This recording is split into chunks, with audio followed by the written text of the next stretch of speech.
Quelques petites difficultés avec la page consacrée à la météo. En tout cas, nous vous disons bonjour et merci de votre fidélité à nos programmes de CRTV et CRTV News. Cameroun Daylight de mercredi 16 décembre 2020 démarre dans quelques instants. Nous n'allons pas traîner pour parler tout de suite de l'actualité des journaux qui est intense comme c'est le cas tous les jours. On va en parler ce matin avec Sadou Mamoudou qui nous a rejoint dans le studio. Bonjour Sadou. Bonjour Catherine. Et qu'est-ce qui fait la une des journaux ce matin? Eh bien ce matin, on nous promène un tant soit peu dans l'actualité comme ça du Cameroun qui est désormais reconnu et distingué sur le front anti-Covid-19, mais également ce pays qui ne baisse pas la garde avec un cas patent, notamment la prise en charge ou du moins les tests anti-Covid-19 pour ceux qui doivent sortir de la nation camerounaise. Il y a également entre autres la lecture entre les lignes et derrière les mots du président de la République, le président Biya, qui a créé il y a maintenant 24 à 72 heures la Société nationale des mines. Eh bien, aujourd'hui, il est question de comprendre ces textes-là.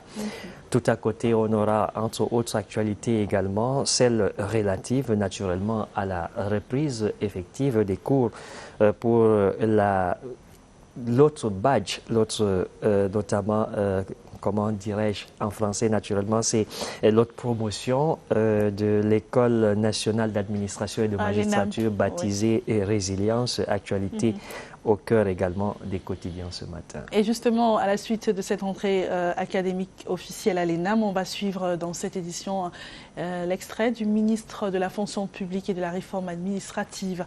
En tout cas, pour l'instant, Tabloïd en français démarre.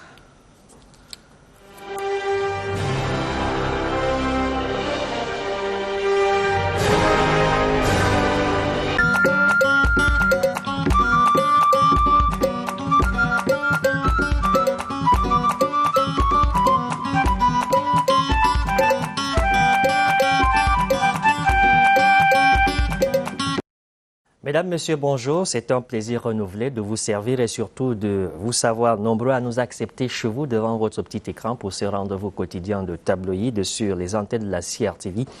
À la une de Cameroun Tribune ce 16 décembre de l'an de grâce 2020, l'esprit et la lettre notamment du texte présidentiel portant création de la Société nationale des mines au Cameroun, les jeux et enjeux, les implications de ce décret présidentiel pour un secteur minier avec plus de transparence. À lire donc dans les colonnes du quotidien national bilingue Cameroun Tribune. Éco-Battant, lui, évoque le non-respect du transfert des ressources à hauteur de 15% pour les collectivités territoriales décentralisées telles que prévues et sollicitées par notamment ces CTD-là dans les textes de l'accélération de la décentralisation mais également la matérialisation des régions avec un tant soit peu cette loi-là qui voudrait voir une stratégie nationale de développement avec l'horizon 2030, la loi de finances, le code général des collectivités territoriales décentralisées, les dissemblances et ressemblances pour une résonance complète, notamment de cette vision-là, à découvrir dans le quotidien Éco-Battant dans les kiosques ce 16 décembre 2020. Sur un autre front, justement, on a entre autres, pour sortir de cette parenthèse économique, les 14 premiers et pionniers postes de péage automatique avec cet autre quotidien qui nous parle désormais de cette actualité-là avec naturellement des ressources qui seront préservées. Et puis désormais en salle, 576 apprenants selon prospective nouvelle ce 16 décembre, donc la rentrée solennelle de l'École nationale d'administration et de magistrature qui a donc eu lieu avec en toile de fond la transparence, la résilience, mais surtout la détermination, la rigueur et la moralisation dans ce domaine afin que le Cameroun puisse hériter des administrateurs et autres magistrats dignes deux fois À lire dans les colonnes de ce journal cette abnégation et cette discipline sollicitée. Le quotidien, par contre, parle donc du nom de baptême de cette autre promotion de l'École nationale d'administration et de magistrature, le temps au lendemain, justement, de la distinction, de la reconnaissance des efforts de l'État du Cameroun, de son président, de son chef du gouvernement, du ministre camerounais de la Santé publique et cette formation sanitaire, certes, qui révèle quelques difficultés dans le cadre de la délivrance des tests PCR pour ceux qui voudraient donc sortir de l'État du Cameroun vers d'autres nations sœurs et amies. Eh bien, cette institution-là ne baisse pas le masque, ne tombe pas le masque justement de la prudence afin de maintenir la dragée haute et surtout au soir de la distinction et de la reconnaissance des efforts par l'OMS du Cameroun comme le Zimbabwe. Mesdames, Messieurs, voilà qui vient mettre un terme à cette autre sortie de tabloïd sur les antennes de CRTV et CRTV News. De votre fidélité, merci. Chaque jour étant une vie. Prenez grand soin de vous et à demain, Inch'Allah.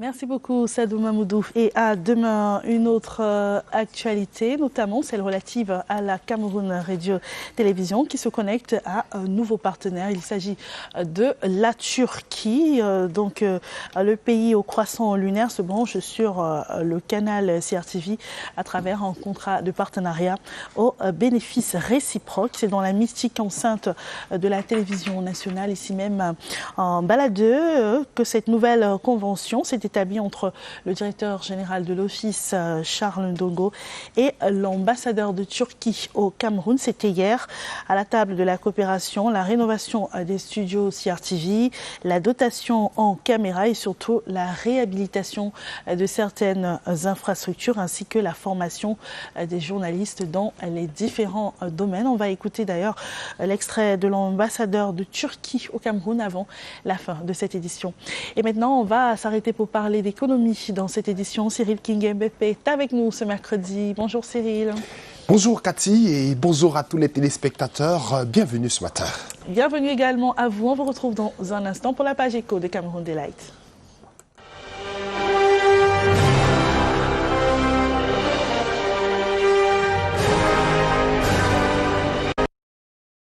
Alors Cyril, on va commencer comme il est de tradition par l'actualité du jour. Et bien sûr, actualité du jour, nous avons l'agenda économique de ce mercredi, la 7e session du comité de pilotage du PA Jeunes prévu à Yaoundé sous la présidence des ministres en charge de l'agriculture et celui en charge de l'élevage. Belle occasion donc Cathy pour parler du bilan de l'année 2020 et se projeter en 2021 pour ce qui est de l'action du PA Jeunes. On note que le PA Jeunes est un projet qui accompagne les jeunes dans la création d'entreprises agro-pastorales. Et vous nous proposez d'ailleurs de mieux faire ce bilan en écoutant le coordonnateur du projet. Et tout de suite. 2020, dès son entame, février-mars a été marqué par la pandémie de la Covid-19 qui a affecté l'ensemble des activités au niveau mondial, national, dont le PA Jeunes ne pouvait échapper à cette réalité. L'année 2020 également pour le PA Jeunes a eu quelques difficultés. En effet, la deuxième tranche de financement du PA Jeunes qui devait être mobilisée depuis l'exercice 2018 a été mobilisée en mars 2020. L'année 2020, c'est la meilleure année du PA Jeunes en ce qui concerne les résultats sur le plan technique et sur le plan financier. Pour un budget validé par le COPIL, en ce qui concerne les financements extérieurs, 2,4 milliards de francs CFA, le PA Jeunes a réalisé 7 milliards de francs CFA en ce qui concerne les FINEX. Et cette mobilisation a permis de d'octroyer 710 crédits aux jeunes pour une prévision de départ de 650. Les perspectives de 2021, c'est de s'inscrire dans la continuité. L'année 2021 sera l'année de consolidation des acquis, mais c'est également l'année de capitalisation et de modélisation de tous les process, de toutes les démarches. Voilà Cyril, d'autres nouvelles dans l'agenda économique du jour. Et nous allons aller au ministère des Travaux publics où il y a un échange prévu en début d'après-midi aujourd'hui autour d'Emmanuel Nganou-Djoumessi. Donc on va parler de l'automatisation des péages routiers au Cameroun. Vous le savez certainement Cathy, il y en a 14 qui sont en construction sur des axes routiers bitumés. Et il est donc question aujourd'hui de parler de tout cela avant les descentes sur le terrain du ministre pour apprécier le travail qui est fait sur les différents péages. Rappelons qu'il y a quelques jours, le ministre des Travaux publics a lancé l'opération du péage à Bankomo. Alors Cyril, nous sommes de plein pied dans les conférences de programmation des marchés publics, donc avec l'engagement de ne plus faire comme avant. Bien sûr, il ne faut plus faire comme avant. Il faut éviter les casseroles qui ont été enregistrées ces dernières années. C'est un appel à prendre au sérieux et dans les 10 régions, donc, cela est en cours. On parle des marchés publics pour 2021. Et je vous propose d'écouter Rodrigue Bertrand-Tueno qui lui revient sur des engagements clés pour des bons marchés publics au Cameroun. Les acquis de la dernière réforme des marchés publics au Cameroun sont inédits et éloquents sans aucune équivoque. Toutefois, l'on est encore loin des objectifs visés et un sentiment de stagnation commence même à poindre. Pour inverser la tendance, les experts dénombrent certains défis à relever. Entre autres, les retards dans la passation des marchés, la propension de certains soumissionnaires à fausser le jeu de la concurrence par la proposition des rabais au cas où ils ne sont pas moins-disants, l'attribution des marchés aux entreprises coupables d'abandon de marché antérieur, la résistance de certains acteurs à la réforme, le renforcement du contrôle des marchés, plus d'exigences en matière de gouvernance, les retards de paiement des marchés exécutés, mais aussi la dotation du ministère en charge des marchés publics en moyens conséquents. C'est à ce prix que le nouveau système des marchés publics contribuera plus efficacement au développement du Cameroun. Et maintenant, on va parler de la communauté économique et monétaire d'Afrique centrale, la CEMAC, qui évalue ses réformes. Et la 12e session de la cellule de suivi du comité de pilotage des dites réformes a donc eu lieu. Je vous propose d'écouter les explications de Marie-Laurence Quay dans ce reportage. Réunis depuis ce mardi en visioconférence, les experts tentent d'apporter des solutions adaptées aux défis énormes qu'impose la situation économique et financière de la CEMAC. Lorsque les enfants de la CEMAC réfléchissent ensemble, travaillent ensemble, se concertent, se consultent mutuellement, se critiquent parfois convivialement, dépassent les aspects et les questions personnelles et surtout se soutiennent réciproquement, alors ils peuvent affronter tous les obstacles qui se présentent à eux. Cette première phase du PREF-CEMAC s'achève le 31 décembre 2020. Elle a réussi à contenir l'érosion des systèmes budgétaires des États. Une seconde phase prendra le relais en 2021. Elle va s'orienter vers l'accélération de l'industrialisation, l'octroi d'une place prépondérante au secteur privé dans les stratégies publiques de développement et la poursuite de la réalisation du programme économique régional. Et on va terminer, Cyril, par le chiffre du jour. 1 milliard de francs CFA, c'est ce que perd l'État du Cameroun chaque mois dans la dissimulation des ressources minières des entreprises diverses. C'est quand même énorme, ça. Et c'est un mal qu'il faut régler, 1 milliard chaque mois, parce que des gens partent et réussissent à dissimuler le diamant, l'or, sans que l'État puisse contrôler tout cela. Et désormais, le président de la République a donc créé la Sonamine, cette société qui viendra donc mettre un terme et regrouper tous les acteurs, pouvoir contrôler le sous-sol camerounais pour que l'État du Cameroun profite mieux des richesses. Voilà. Qui sont les siens. Voilà, on aura l'occasion de reparler de la Sonamine, notamment dans cette édition du Cameroun Daylight. Merci beaucoup Cyril d'avoir été avec nous. Merci Cathy et bonne journée à tous.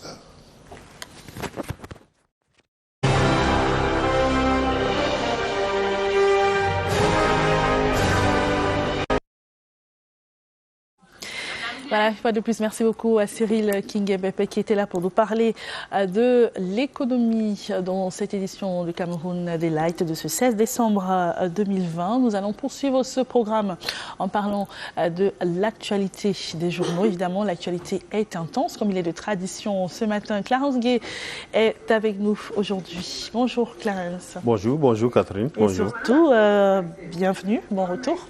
Thank you very much. Alors, on va parler de l'actualité des journaux. Qu'est-ce qui a retenu votre attention ce matin? Well, Cathy Toulou, last week the Prime Minister inspected Head of Government, Chief Dr. Joseph John Gute, inspected the Yaoundé Omnisport Stadium and of course the Olembe Stadium. Yesterday the PM was in Douala where he carried out the same exercise. Today he will be in Boya and of course Limbe, that's in the southwest region. You know, we just have barely 31 days or so for Cameroon to organize the African Football Championship. I'm talking about the CHAN. En tout cas, le CHAN se profile à l'horizon le 16 janvier prochain. Tabloïd en anglais, c'est maintenant.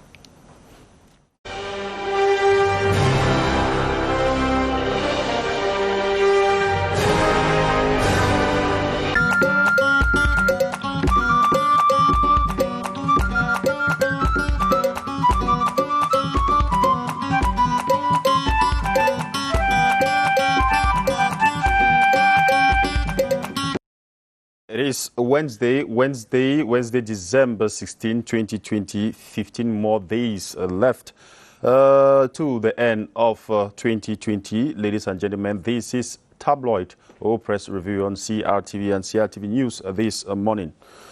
Our press review this morning, we begin with the National Bilingual Daily Cameroon Tribune headlines. Preparation for CHAN 2021. Douala is ready.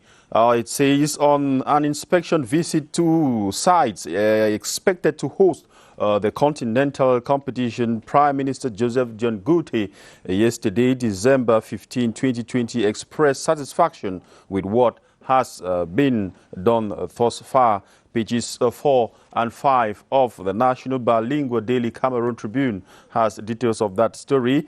And the Sun newspaper, still on that same inspection visit, it says PM John Gute in Boya, Limbe, this Wednesday, December 16, he will visit retained sports infrastructure for CHAN 2021 and will also meet with the Southwest chiefs. Still in that newspaper publication, stories to find, kidnapped FACO chiefs regain freedom. Meanwhile, SGO for FACO hails Tico Council for 16.7% budget increase. So that is another interesting story you can find in the Sun newspaper publication this morning. Municipal updates talks about these stories, headlines on these stories you can read. It says Kumbatu Council adopts 750 million francs CFA for 2021 budget. Regional councillors to receive attributes on December 22, 2020. And Honorable Gerard Ngala, member of Parliament from Donga Mantung, wins Best MP Award. Those are some of the interesting stories you can find in municipal updates.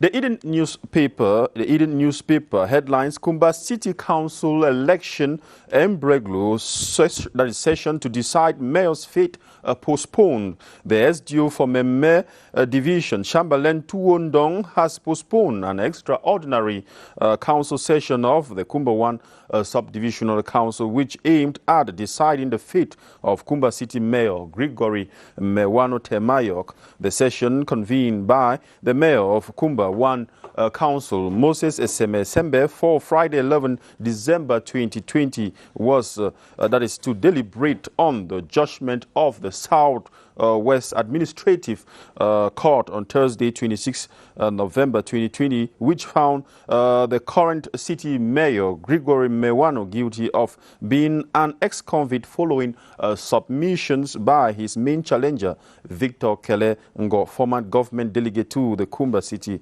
Council. Page 9 of Eden newspaper. We'll be giving you more of that story. The Guardian Post newspaper headlines: Kamto Nincho secret meeting sends warning signals. That is the main headline of the Guardian Post newspaper, the Lonely English language daily. It says a meeting of the Social Democratic Front, SDF lawyer Honorable Jean-Michel Nincho, and the leader of the opposition Cameroon Renaissance Movement, MRC, Professor Maurice Kamto, Monday has triggered political conjectures. That is what the Guardian Post is telling us. The Guardian says such interference from watchers of the polity have been fitted into the prism of the demand for regime change from some political actors in the country. It says Nincho and Kamto are among the most towering voices that have been clamoring for such as in recent times. It further says, though the meeting was out of public knowledge, images of Kamto and Nincho alongside the SDF provincial chairperson for the Central Region, Emmanuel Tonga, apparently taken in the yard of the MRC leader, has sparked futuristic political calculations. That is page 3 of the Guardian Post newspaper. We'll be telling you more of that story. Réalité, le quotidien Réalité Plus newspaper, this morning headlines: ENAM rentrée académique 2020-2021 sur fond de discipline totale. That is one of the headlines of this daily publication. It says the newly admitted students of the National Advanced School of Administration and Magistracy ENAM have been called to be disciplined, show hard work, and stand by the rules and regulation of the school. The call was made by the Director General of the institution, Sombu Angula. This was during the immatriculation ceremony for some 576 newcomers of ENAM held at the Yaoundé Conference Center. That was yesterday. Pages 8 to 10 of that newspaper publication will giving you more facts on that event of yesterday. The Median newspaper says, it headlines in one of its top stories, it says, Barrister Agbobala wins Canadian Human Rights Award. Barrister Felix Agbobala has been awarded the Ewan Cutler Human Rights Award as the World Celebrated Human Rights Day. That was last Thursday, December 10, 2020. Addressing audiences during Human Rights Day commemorations, Agbobala said he has been fighting for human rights for 20 years now, advocating, promoting, and protecting human rights in all its forms. So you can read more of that in the Median newspaper publication of this week. Prospective Nouvelle, we end up with that. Prospective Nouvelle is one of the newspaper publications that is still talking about the success of the new board chair of Sonacam, Ate Bazor. Headlines: Ate Bazor, nouveau PCA. Ate Francis Ngong, a.k.a. Ate Bazor, was elected Saturday, December 12, 2020, as the board chair of Cameroon Authors' Rights Corporation, Sonacam. It says Dr. Ate Francis was voted with 254 votes as against 185 for his rival Jean-Pierre Sommet. He is the first ever Anglophone Cameroonian to manage the Music Rights Corporation in Cameroon. That is what Prospective Nouvelle is telling us this morning in one of its top stories. Ladies and gentlemen, that was it for Tabloid, or call it Press Review, this morning on CRTV and CRTV News. Wishing you a wonderful time. But do not forget, 400 francs, you'll get a copy and you'll get yourself informed. Thank you.